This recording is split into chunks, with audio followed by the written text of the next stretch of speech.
చాలామంది తల్లిదండ్రులు ఏమనుకుంటారంటే, పిల్లలు తప్పు చేసినప్పుడు వాళ్ళని గద్దిస్తే వాళ్ళు బాధపడతారేమో, లేకుంటే వాళ్ళు ఫీల్ అవుతారేమో అని గద్దించడం మానేస్తూ ఉంటారండి. వాళ్ళకి భయం పెట్టరు. పిల్లల్ని ఎప్పుడు చూసినా ఏం చేసినా ఏం కాదులే అని అలా వదిలేస్తూ ఉంటారు. అదే ప్రేమ అని అనుకుంటూ ఉంటారండి. నో అండి. అది ప్రేమ కానే కాదండి. నిజంగా మనం పిల్లల్ని ప్రేమిస్తే మనం వారిని డిసిప్లిన్ చేయాలా, శిక్షణలో పెట్టాలా. వాళ్ళని మౌల్డ్ చేయడానికి దేవుడు మనకు బిడ్డలను ఇచ్చాడు గానీ, వాళ్ళు ఏం చేసినా, నువ్వు ఏది చేసినా మంచిదే, ఏది చేసినా తప్పు కాదు అని పెంచడం మాత్రం చాలా తప్పు అండి.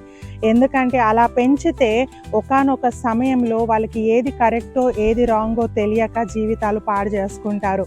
సో ప్రియ సహోదరి సహోదరుడా, ఈ ఉదయకాల సమయంలో వాక్యం చెప్తా ఉంది. సామెతలు 27:5 చదువుకుందాం. లోపల ప్రేమించుట కంటే బహిరంగముగా గద్దించుట మేలు. హల్లెలూయా. లోపల నాకు ప్రేమ ఉంది, నా పిల్లలంటే ప్రేమ ఉంది అని అనుకోవడం కంటే బహిరంగంగా గద్దించటం మేలు. తప్పు చేసినప్పుడు సరిచేయండి. నాన్న ఇది తప్పు, నువ్వు ఇది చేయకూడదు, ఇది దేవునికి నచ్చదు, ఇది నిత్య నరకాగ్నికి మనల్ని తీసుకొని వెళ్తుందని వారిని హెచ్చరించినప్పుడు వాళ్ళు భయంతో జీవిస్తారు. దేవునికి వాళ్ళు లోబడతారు, మీకు లోబడతారు. ఒకానొక సమయంలో వారు దేవుని యొక్క ఆశీర్వాదాలు పొందుకుంటారండి. సో ఎప్పుడు కూడా మీ ప్రేమను అన్ని విషయాల్లో ఎస్ అనడానికి ఉపయోగించకండి.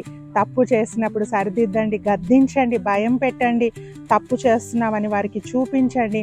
అప్పుడు వాళ్ళు నిజమేంటో తెలుసుకుంటారు. ట్రూత్లో, సత్య మార్గంలో వాళ్ళు నడుస్తారు. God bless you.